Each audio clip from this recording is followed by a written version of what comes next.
¿qué pasa? Vamos a ir con el vocabulario náutico, súper importante para poder navegar con seguridad y hablar con propiedad. Así que vamos allá, pero antes no olvides seguirme si te gusta todo lo que estoy publicando. Y muchas gracias por el apoyo. Dentro intro. Muy bien, pues aquí tenemos un barco que claramente no es español, es estadounidense, solo hay que verle el pabellón. Tiene una estructura bastante cubierta, se ve muy poco de lo que es la cubierta exterior del barco, la cubierta de vuelo sí que se aprecia. Y entonces tenemos las medidas básicas, que son la eslora, que es la longitud total del barco de proa a popa. Tenemos la manga, que es el ancho, y luego tenemos la altura, que es lo que de la línea de flotación hasta lo más alto del palo. Esa sería la altura total. Cosa a tener muy en cuenta cuando se va a pasar por debajo de un puente o algo así, para no dar con el palo en algún obstáculo. Seguimos para allá. Muy bien, pues cambiando de imagen tenemos un dibujito del el barco muy bien hecho. Vamos a ponerle el mar y las olas, un poquito de ola, un poquito de corriente. Y ahora tenemos la línea de flotación, que es el nivel del agua. Normalmente suele estar pintado, la línea de flotación suele estar pintado con un color diferente. También depende mucho del asiento que tenga el barco, que es cuánto calado va a tener el barco. Puede tener un calado diferente en proa que en popa, depende del asiento. Asiento en proa, asiento en popa. Muy bien, pues volviendo a la línea de flotación, esto nos divide dos partes muy importantes del barco. Tenemos la obra viva y la obra muerta. La obra viva, yo la relaciono con que es donde crece la vida, ¿no? Que es todo lo que está, toda la estructura del barco que está por debajo del agua. Y luego tenemos la obra muerta, que es toda la estructura donde no crece vida marina, que está por lo alto de la línea de flotación, toda la estructura. También tenemos las medidas del calado, que es lo que es lo que está por debajo del agua, o sea, qué altura, ¿no? Por así decirlo, tenemos por debajo de la línea de flotación, o sea, es la medida del barco que está debajo del agua, desde la línea de flotación hasta la quilla, que es su parte de la estructura más profunda, sumergida dentro del agua. Eso se llama calado, muy importante a tener en cuenta cuando navegamos por sondas bajas. Si tenemos un calado de 5 metros, no podemos ir por sondas menores a estas, ya quedaremos en el fondo. Y luego tenemos la quilla, que como he mencionado es la estructura del barco que está más profunda, la última. Había antes los barcos piratas, lo típico de las películas de te voy a pasar por la quilla, eso era un castigo que se hacía donde una persona se ataba de los pies y las manos y se la hacía pasar por toda la quilla de una banda a otra. Normalmente salía con cortes muy profundos debido a la vida marina que crecía en la obra viva del barco y la mayoría salían ahogados o muertos. Eso sí es de gangsters. De gangsters. Muy bien, volviendo a un buque real, tenemos la superestructura. La superestructura o ciudadela.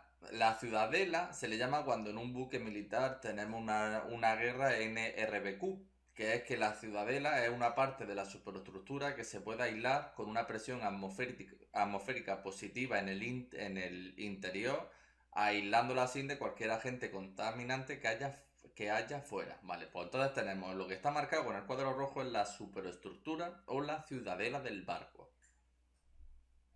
Luego tenemos que no todos los barcos tienen cubiertas de vuelo.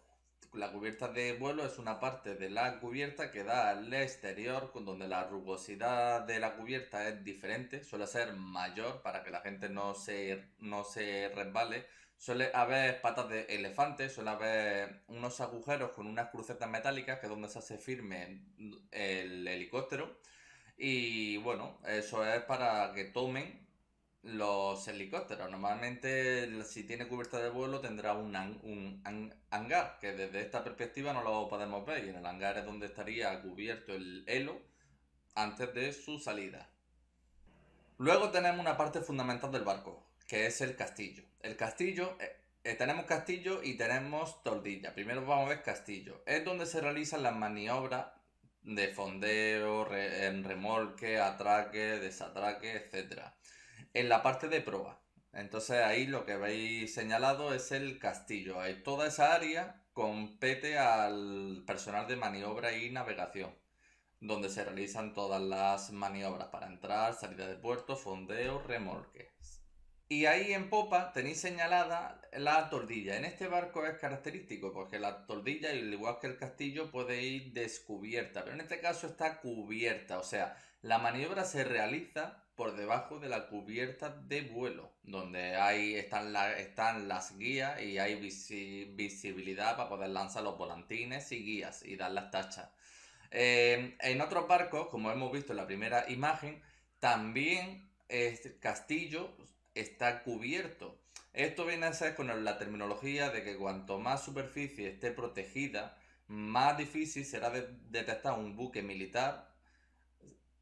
Más difícil, perdón, será que un buque militar sea detectado por radar y más protegido estará su personal de cualquier amenaza externa que pueda haber. Y aquí también señalado tenemos una estación RIG. Los buques pueden tener una o dos estaciones RIG. También pueden tener embarcaciones auxiliares como una Zodiac, pero lo normal son RIG, que son las mejores en alta mar. Al igual que castillo y tordilla, estas pueden ser al aire libre o cubiertas. En este caso es al aire libre. Y la tenemos por la banda de estribor. Y tenemos una embarcación RIG claramente visible ahí en su cuna, con el respectivo pescante, que es la grúa que la eleva y la saca hacia afuera para poder arriarla. Y luego una parte muy importante del barco sería el puente de gobierno, que es lo que pueden ver ahí con todos los cristales. Eso sería el puente de gobierno, donde se lleva toda la derrota, navegación del buque. También hay apoyo en armas ahí y suelen estar los oficiales. Luego, en la misma cubierta, más a popa o en la cubierta inferior suele estar el 6E, que es donde se lleva todo lo que es el combate de un barco, donde se lleva el control de las armas, la guerra electrónica, guerra aérea, de superficie. Es el centro de inteligencia y combate, por así decirlo, porque también está la inteligencia ahí. Toda la información se causa a través del 6C.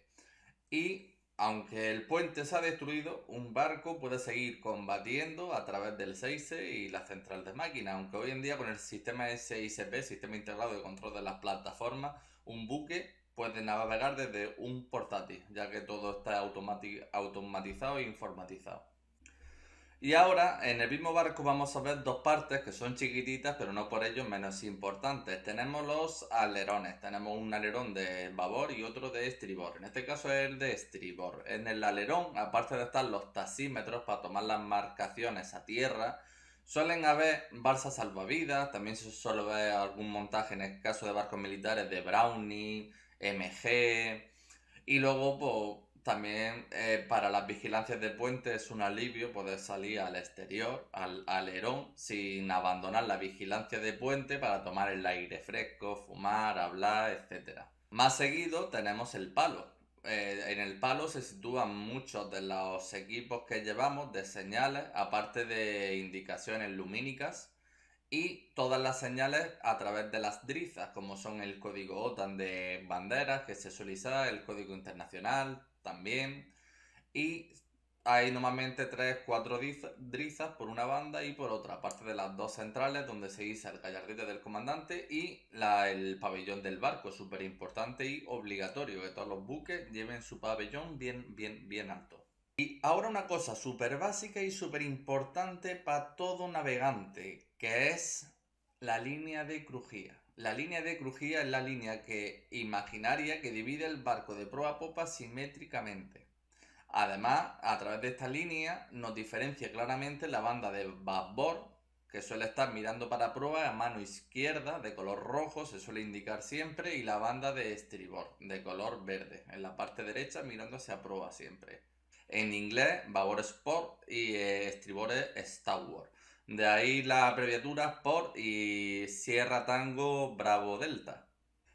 Y ahora, esto no hay que olvidarlo porque nos sirve mucho para orientar cualquier contacto o orientarnos nosotros en el barco muy rápidamente. Y es que el barco tiene un sistema muy parecido a las horas de un reloj. A muras, a una banda y a otra.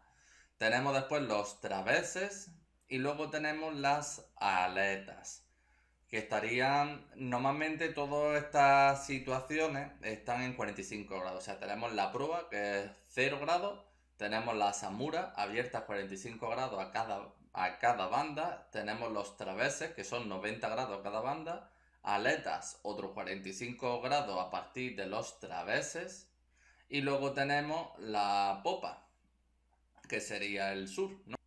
Y eso sería todo. Muchas gracias por ver el contenido. No olviden darle like si les ha gustado. Comenten cualquier duda. Seguiré subiendo continuamente, así que seguidme si no queréis perderos nada y nos vemos en otra.